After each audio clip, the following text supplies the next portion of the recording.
মুসলিমের হাদিস, রাসূল সাল্লাল্লাহু আলাইহি ওয়াসাল্লাম বলেন, কেউ যখন তওবা করে আল্লাহ কত খুশি হয় জানো?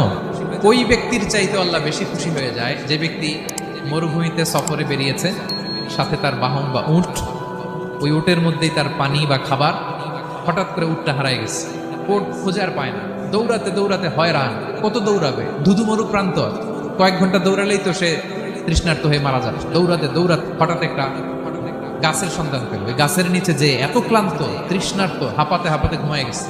হঠাৎ ঘুম থেকে জেগে ওঠে, উটটা পাশেই দাঁড়ায় আছে, সে ঘুম থেকে উঠে তাড়াতাড়ি করে রশি ধরে ফেলছে। উটের রশি ধরে বেচারা এত খুশি যে খুশির চোটে বলতে আরম্ভ করছে, আল্লাহুম্মা আনতা আবদি ওয়া আনা রাব্বুক, আল্লাহ তুমি আমার গোলাম, আমি তোমার রব, তুমি দয়া করে এই ওটটা ফিরাই দিছো, আজকে তুমি ওটটা ফিরাই না দিলে আমি তো মরে যেতাম।